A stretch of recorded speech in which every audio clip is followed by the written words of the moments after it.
Tragic accident or calculated murder. Now let's see the elevations. Investigators reopen a 55-year-old mystery. This was a major world event. Brakes! What caused a crash that killed the UN Secretary General? It was devastating. This gentleman was a champion of world peace. How did a top-secret peace mission in Africa turn deadly? It's tough to see how they could have screwed this up. Certain people believe it's just not possible that Dag Hammarskjöld was killed in a common accident. It had to be something more. Controversial theories abound. Dag Hammarskjöld was murdered, period. But the truth may finally be near. As an investigator, I don't want to close any doors.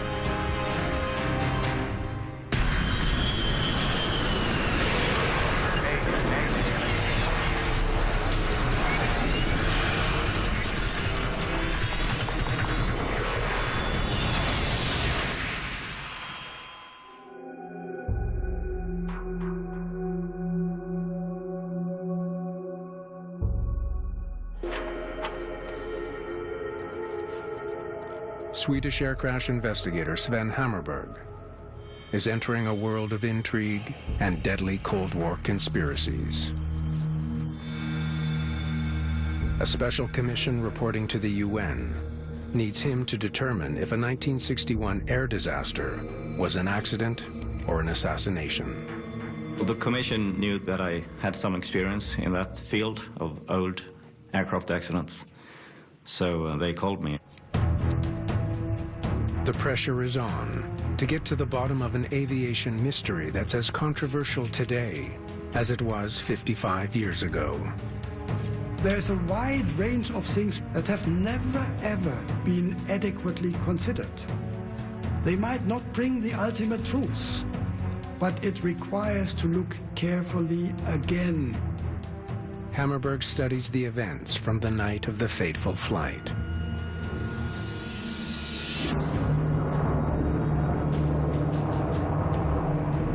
A United Nations transport plane, the Albertina, is on a vital mission in Central Africa. Estimated beam Ndola at 2347. Arrival time 0020. The destination is Ndola Airport in the British colony of Northern Rhodesia. Roger. Ndola weather, wind 120 at 7 knots, visibility 5 to 10 miles with a slight smoke haze. Controllers and local dignitaries anxiously await the arrival of one of the most important people in the world. Set altimeter to 30.15. Roger. Request descent clearance at 57. Roger, 57. Clear to descend to 6,000 feet. On board the DC-6 is UN Secretary General Dag Hammarskjöld. At least they're willing to talk. What else do we know about their latest demands? He's flying in from the Congo to hold high-level peace talks with a rebel leader. Hammarskjöld and most likely members of his entourage on board were pretty aware that this is a difficult mission. It was a Secretary General for whom a physical risk was an integral part of his job. All right. Descending to 6,000, nil traffic ahead. 6,000, yes, sir. The captain is 35-year-old Per Hollenquist. Our visibility should be pretty good once we get down there. 29-year-old Lars Lytton is Hollenquist's first officer. The life of flying a transport airplane in the Congo during the 1960s, during the decolonization era, was indeed a fantastic challenge for everyone. Former pilot and NTSB investigator Robert McIntosh flew transport missions for the UN throughout the 60s.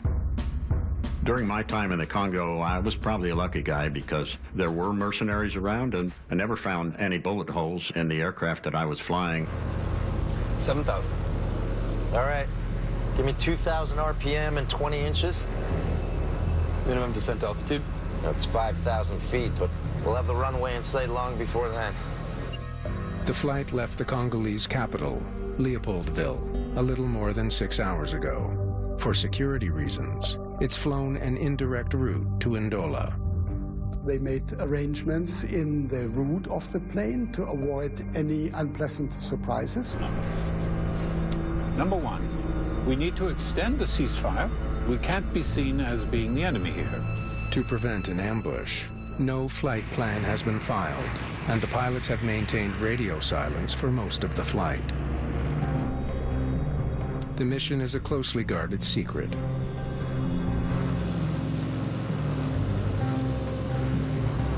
Are you proceeding to Salisbury after Ndola? Negative. Even at this late stage, the crew needs to be secretive about the mission. Are you staying in Ndola? They don't know who might be listening in. Negative. Due to parking difficulties, would like to know your intentions. We will give them on the ground. Roger. The security of the airport and of the flying environment was sometimes in question. There were opportunities for counter forces to perhaps shoot at aircraft that were on final approach. Pre-descent checklist, please. Anti-collision lights. On. Cylinder head check. Okay. Speed to 180 knots. Go ask the pilots how much longer till we land. The Secretary General and his delegation should be on the ground in about 10 minutes. Your light's in sight. Overhead, Ndola. Descending. Roger. Report reaching 6,000 feet. Roger. Okay, they're 10 minutes away. Because of the unusual flight path, the plane now needs to fly past Ndola Airport and circle back to touch down on its only runway. Ndola was a bit, we say, out in the sticks with a little control tower and with some surrounding hills. And certainly at night it was extremely difficult to make approaches there. 180 knots, sir. Speed is good, thank you. You certainly have to be extremely vigilant to the hazards around such a small airport. The crew begins the final swooping left-hand turn that will line them up with the runway below.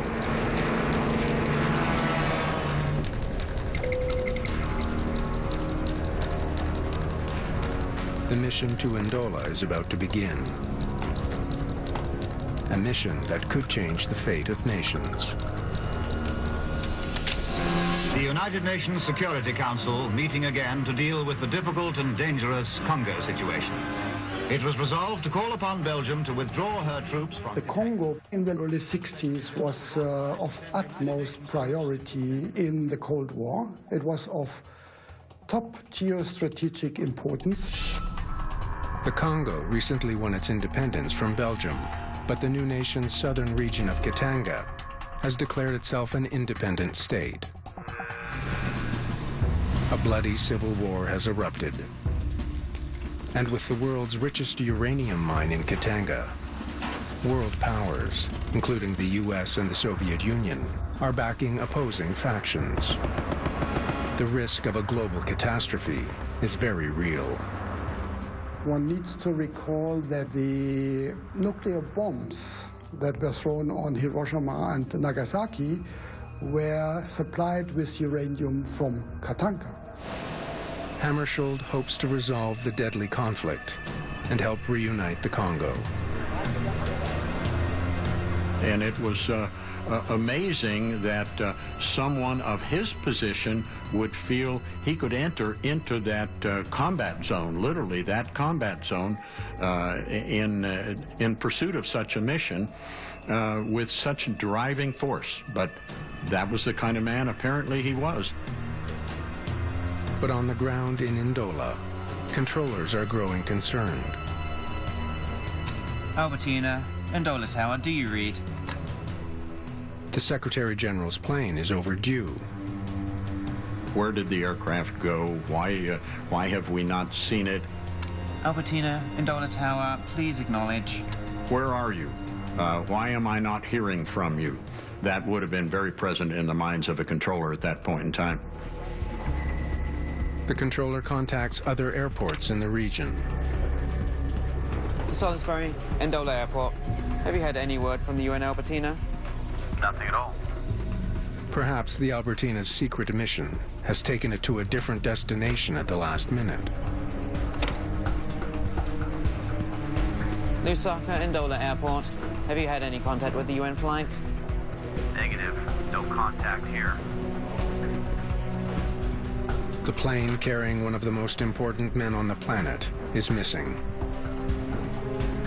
It's a mystery that will haunt Ndola and the world for decades to come.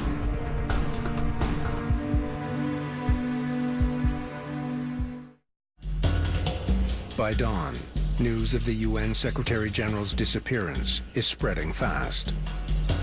We heard that he was missing, so what were we to do? We weren't going to sit around Ndola. Clyde Sanger covered Hammarskjöld's mission in Africa for the Guardian newspaper. A number of journalists got together and chartered a plane and flew over the area and spotted where the plane had come down. On the side of a hill 15 kilometers west of the airport, journalists spot a gash in the trees. And it was quite broad. It had cut through a lot of trees, and it was an open space like that with stumps of trees. Whatever went wrong in the skies above, the flight clearly ended with a violent impact, followed by intense fire. When local authorities arrive, they find bodies surrounded by badly scorched wreckage. Northern Rhodesian police said, no, stay back, stay back. And so we had only a distant view. They found quite a large fuselage in one place, which we could see. And we were told afterwards that Dag Hammarskjöld was killed. For over 8 years, Dag Hammarskjöld spoke for and personified the United Nations organization. An economist from Sweden, he took over from Secretary General. The Secretary General had been a very famous guy, a champion of world peace. So this was a major world event. I know that I'm speaking for all of my fellow Americans, expressing our deep sense of shock and loss in the untimely death of the Secretary General of the United Nations, Mr. Dag Hammarskjöld. With the loss of Dag Hammarskjöld and his delegation, prospects for peace in the Congo fade. Regional power brokers have no interest in following through on the Secretary General's mission. His mission to continue to attempt to reunite the province that he was concerned with, Katanga province, was counter to the interests of a lot of people. I think it's pretty obvious that there were a plethora of interests out there who were not really mourning the death of Hammarskjöld. The Cold War politics surrounding the flight to Ndola lead many to speculate that the Secretary General's plane was shot down. Was there anyone who wanted to see Hammarskjöld's death? Where do you want me to start and where to end? The world may soon learn more about the crash from a surprising source. Incredibly, there was a sole survivor. Against all odds, a 36-year-old UN security officer lived through the heavy impact and raging fire. Harold Julian is in critical condition, but if he can recover and tell his story, he might provide valuable evidence. While they wait to hear what Julian will say, Rhodesian government investigators begin searching for clues in the wreckage. They face a daunting task. About 80% of the fuselage is completely melted. Every air safety investigator has a given set of things that he's really looking for. He wants to find out if the whole airplane is there. Is there something missing? He's looking for the tail, he's looking for the wingtips, he's looking for the power plants, etc. All those basic things are elemental. That's it, guys. Slow and meticulous.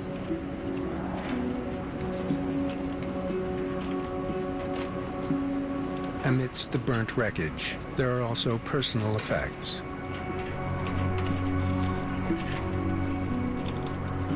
Poignant reminders of lives cut short. Even these can help investigators learn more. Wristwatches, damaged by the sudden impact, reveal the exact time of the crash.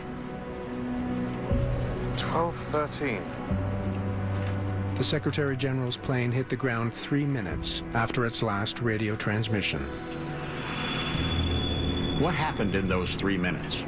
Where were they in those 3 minutes? Do we have witnesses? Do we have a direction? What can we tell happened there? And indeed, was there a possibility of some interdiction from an outside force? Perhaps ground fire, somebody trying to shoot down the airplane, or from the air? Your light's in sight. Overhead Andola descending. Critical questions about the flight's final moments will not be answered by a voice or data recorder. The DC-6 was not equipped with either.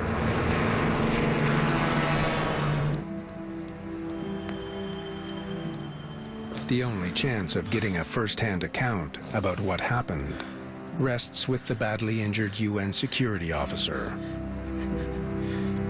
Dag said, "Go back." Harold Julian's few brief words are astounding. It blew up. He suggests that the plane blew up before it crashed. We need to go back.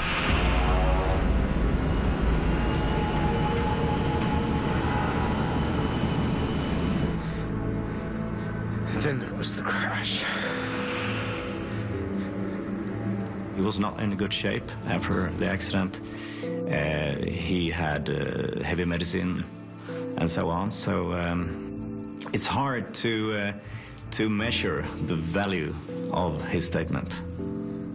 Investigators hope Julian will provide more details after he recovers, but he never does. He dies 5 days after the accident. Did it really blow up before the crash, like he says? Could a missile or bomb have taken down the Secretary General's plane? The separatist rebels do have a fighter jet capable of shooting down a DC-6. A French-made Fouga Magister has been attacking planes in the region. The Fouga could have been waiting for the DC-6. They could have used force. Investigators study the pilot's handbook for the Fouga. They discover that the fighter's maximum combat range is 419 kilometers. It's a key finding, because the nearest fighter base is almost 425 kilometers away. There's no way a fighter jet took off from this base, shot down a plane here, and then made it back to the base safely.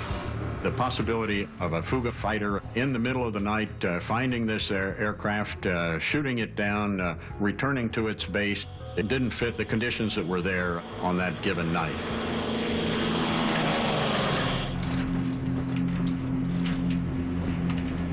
Investigators study the metal skin of the DC-6, looking for any evidence that it was ripped open by machine gun fire or a missile.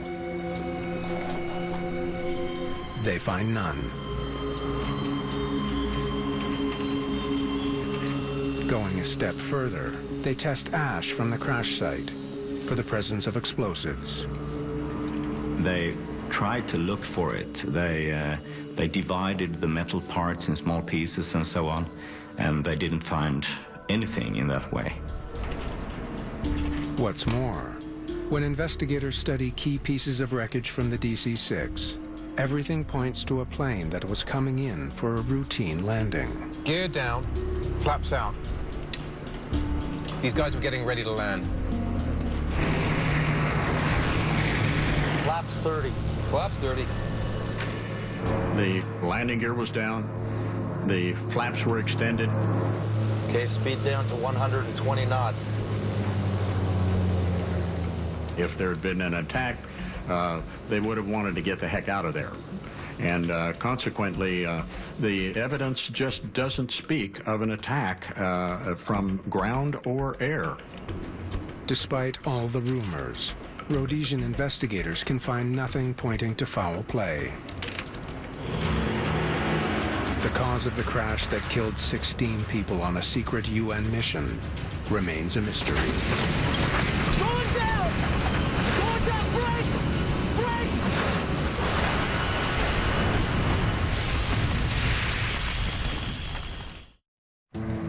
11 days after the accident in Ndola, dignitaries from around the world gather in Dag Hammarskjöld's hometown of Uppsala for a state funeral.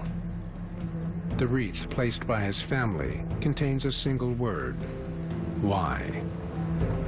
It was devastating. Hammarskjöld was a person of utmost integrity. He believed in justice, he believed in equality, he believed in solidarity.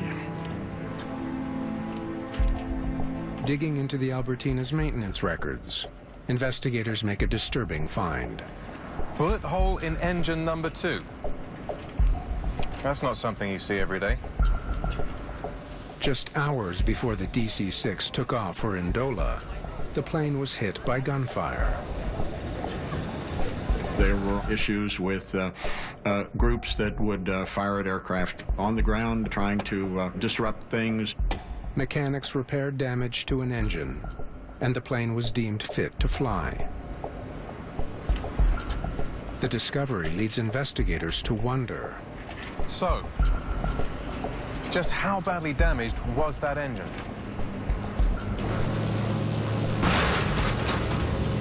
We lost engine number 2. I need max power number 1. Max on 1. Perhaps the damaged engine failed at a critical moment, causing the Albertina to suddenly lose altitude.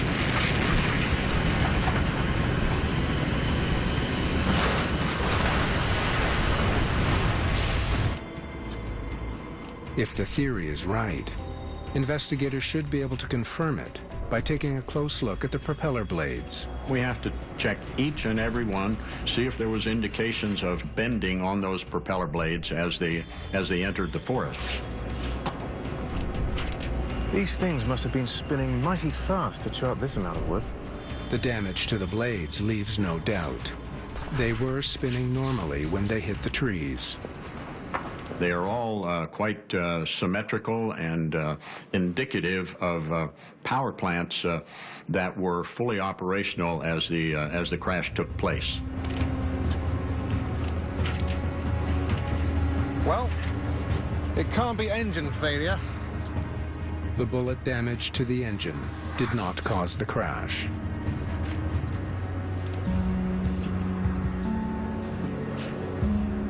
According to the chart, it should have been 6,000 feet here. Next, investigators study the navigational chart for Ndola. The top of the hill is 4,300 feet. They calculate the altitude the Albertina should have been flying at when it crashed. Add 70 feet for the trees. That means he should have been nearly 1,700 feet above the treetops. At the crash site, damage to the trees shows that the plane traveled forward for more than 750 feet before coming to rest. That distance means the plane hit the treetops at a shallow angle while descending gradually. The plane went down in the trees in a gentle angle, just like before landing. Okay, I'll control. You look for the lights. Roger. Investigators wonder, when did things start to go wrong for the crew? How did the Albertina get too low? The transcript says your lights in sight overhead, Ndola, descending. Roger. Report reaching 6,000. The radio conversation between the pilots and the controller clearly shows that the crew had the airport in sight from a safe altitude less than 10 minutes before hitting the ground. Your light's in sight. Overhead, Ndola. So we know he's right here when he spots the airport at around 6,000 feet. But the transcript reveals something more, a single unexpected word. Descending. The Albertina was already descending when it flew past the airport. It's a crucial lead. He's continuing to shed altitude here and keeps descending until he hits the hill here at an altitude of 4,290 feet. For some reason, the pilots began their descent much too early. It's unfathomable that there was any intention to be below 5,000 feet at that point in the approach. Investigators are at a loss to explain how the pilots ended up misjudging their altitude so badly. Something threw them off. What? They consider the possibility that the crew was misled by an incorrect altimeter reading. Estimate of beam Ndola at 2347. Arrival time 0020. Half an hour before he expects to land, Hollenquist makes contact with the tower in Ndola. Roger. Controllers give him an important piece of information. Set altimeter 230.15. Roger. Pilots need to calibrate their altimeters for every airport they land at, factoring in the runway's height above sea level. The settings of the barometric pressure around the airfield were provided by the tower, and that needed to be translated from millibars to inches and placed in the window, the little adjustment window of the altimeters. They examine the instruments, looking for any sign that the crew dialed in the wrong altimeter setting for Ndola. A set of numbers showing barometric pressure provides an answer. The investigators checked the 3 altimeters in the plane. They found that the altimeters were working at the time and correctly set. There was nothing wrong with the altimeters. It's another dead end. What do we focus on next? While crash investigators continue to search for answers, medical examiners make an astonishing discovery. It looks like some of the passengers suffered gunshot wounds. Finding bodies in the wreckage with bullet wounds is, of course, very interesting to look into. Perhaps there's a sinister cause to this accident, after all.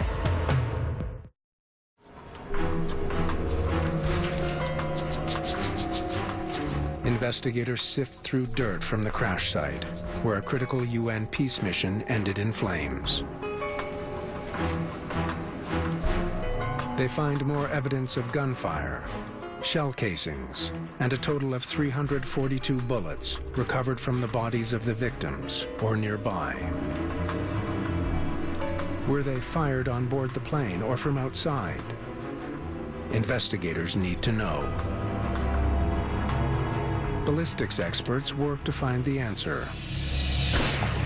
When a bullet passes through the barrel of a gun, it spins. The spinning action marks the bullet with telltale marks called rifling. But ballistic testing reveals yet another surprise. None of the bullets have any signs of rifling. They were never fired from any gun. We tested every one. The persons who were wounded by the bullets also carried bullets because they were like guards.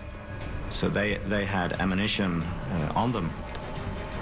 The investigation shows that the most likely cause of the wounds is that the bullets somehow exploded and went into the bodies.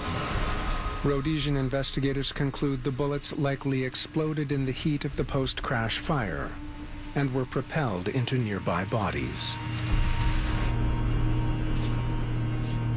Without any evidence of sabotage or attack, nor any sign of a mechanical failure, the cause of the crash is looking more and more like pilot error. These guys are experienced. It's tough to see how they could have screwed this up. Could the crew have somehow been distracted in the final moments of flight? A discovery on day one of the investigation lends support to that idea. When rescuers searched the wreckage, they found evidence that a UN bodyguard was in the cockpit at the time of the crash. So this is the cockpit area, and they found the security officer's body here. Go ask the pilots how much longer till we land. A visitor in the cockpit can be dangerously distracting for a crew, especially when they're close to the ground. We'll be on the ground in 3 minutes. It's a few minutes early. Flaps 30. Flaps 30. You have to pay attention to small movements on the instruments. You can have your guys standing by if you want.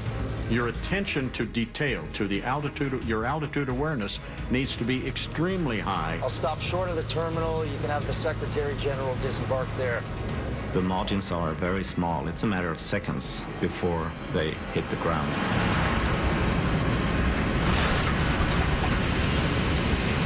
Going down, brakes! Brakes!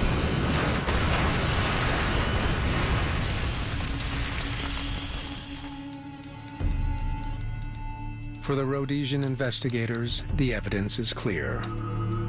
The pilots simply lost track of their altitude and flew their plane into the ground. No sabotage, no missiles, no murder. They go into the questions about sabotage and attacks, but they conclude that the most probable cause to the accident is some kind of pilot error. Those who believe this was an assassination aren't swayed by the official findings. It's a big thing when a Secretary General of the United Nations dies in an aeroplane crash. A very big thing. Certain people believe it's just not possible that Dag Hammarskjöld was killed in a common accident. It had to be something more. But 3 subsequent reports on the crash all agree. There's no evidence of an assassination. The Hammarskjöld file is closed.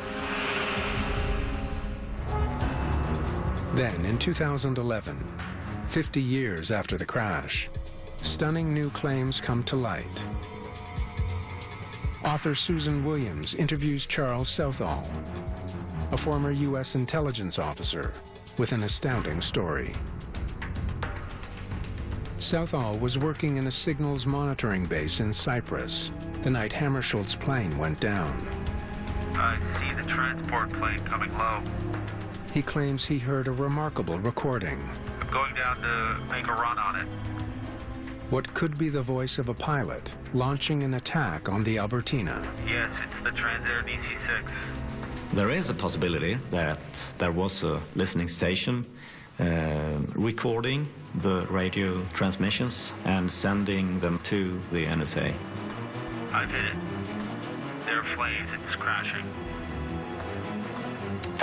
Is this proof of what really happened?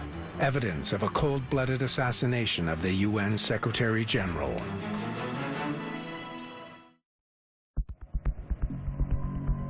There's more to the NSA officer's intriguing story about the mysterious radio call on the night of the crash. Going down to make a run on it.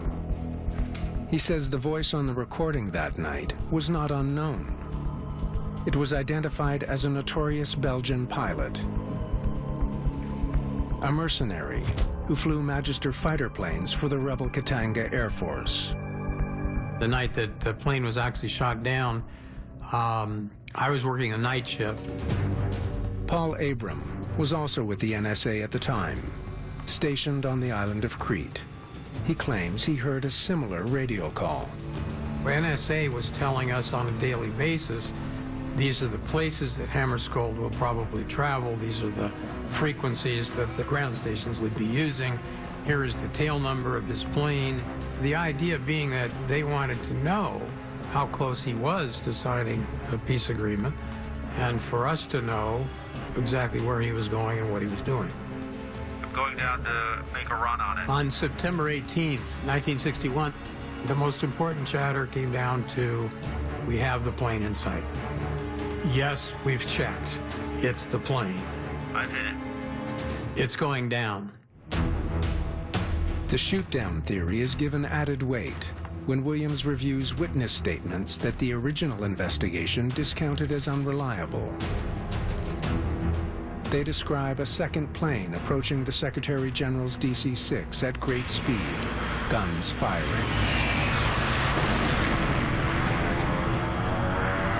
Dag Hammarskjöld was murdered. Period. He was shot down.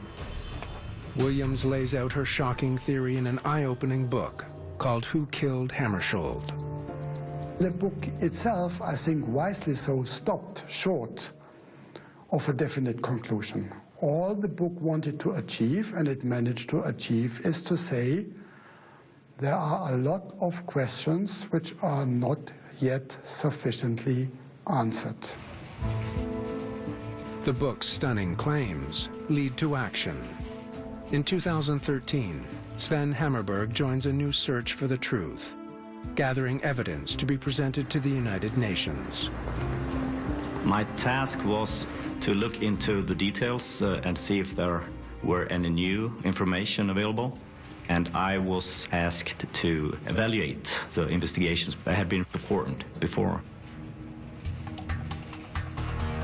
He's part of a special commission of inquiry. It includes a group of distinguished judges who traveled to Ndola to meet with witnesses from the night of the crash.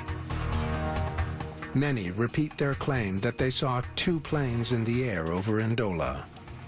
I think most importantly, there are still eyewitnesses, and many of them seem to be very credible eyewitnesses, who were just ignored. Could the death of the UN Secretary General really be an assassination? Hammarberg digs deeper, trying to answer that question once and for all. When I look into the basic facts around the crash, I look at the trees and the crash site and the statements over radio and so on. Okay. Now let's see the elevations. He studies the terrain around Ndola Airport. He notes the height of the hills. He compares what he finds to what's shown on the chart used by the UN pilots.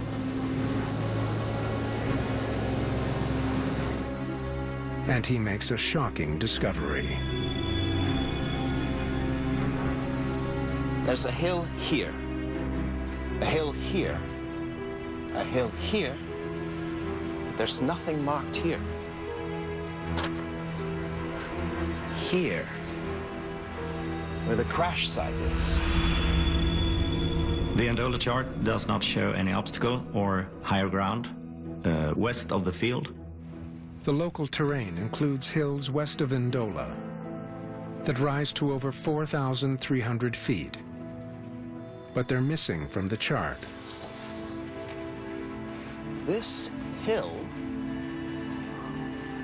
could have blocked his view of the runway. The crew might have been unaware of the height west of the field since there were no signs of it on the chart.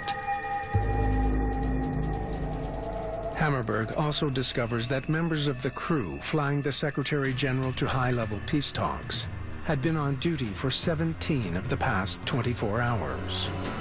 That's a long day for these guys. Fatigue is an important factor here. The flight had lasted for 6.5 hours. And there are signs that some of the crew were quite exhausted even before the flight. All right. Descending to 6,000, nil traffic ahead. 6,000, yes, sir. For Hammarberg, the clues are beginning to add up. He feels close to solving a 50-year-old aviation mystery that has generated heated controversy the world over.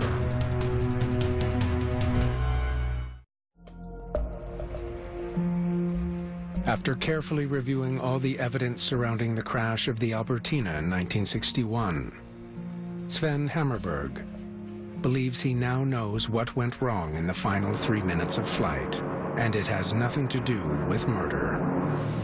Overhead, Ndola. Descending. Reaching the airfield and see the lights when you have been flying for 6.5 hours, I think it's very easy for a pilot to get thinking that, oh, we're here, we're just going to land.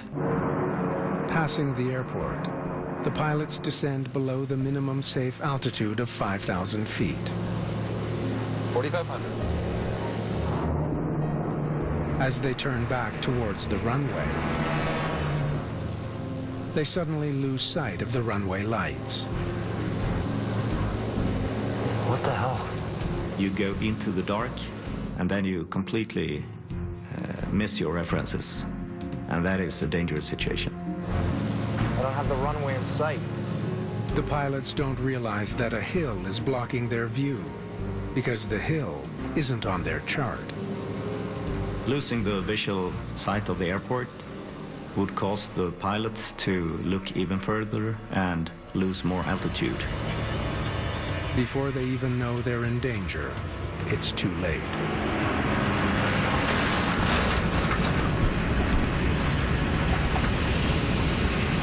Going down!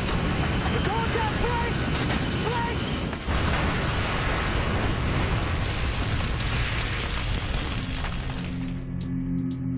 A fatigued crew, descending too soon over hilly terrain that wasn't marked on their chart. Those factors combined to cause the fatal crash. I think that's all the ingredients of a controlled flight into terrain. They are there. We still have that issue in aviation today. Even with all the preclusive education and equipment that we have, there are still cases where we have a controlled flight into terrain. To finally put the issue to rest, there's one last piece of evidence that investigators want to see. NSA records from the night of the crash. They asked the NSA to release these documents, and the answer was that they remain classified as top secret and will not be released.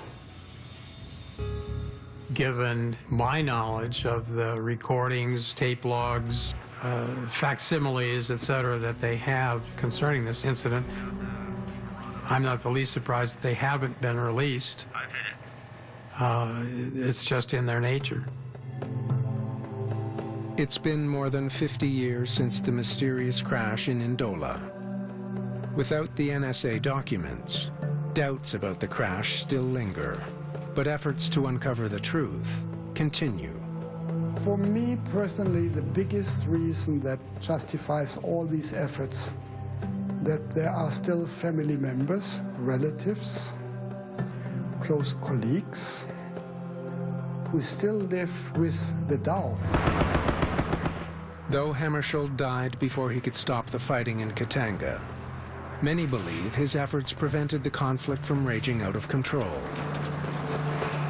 If it wouldn't have been for Hammarskjöld's intervention in the Congo, it could have easily escalated into a Third World War. Just a few months after his death, Dag Hammarskjöld became the first person to be honored posthumously with the Nobel Peace Prize. We should remember Dag Hammarskjöld and the others as human beings who were willing to risk their lives on a dangerous mission to contribute to more peace on our Earth.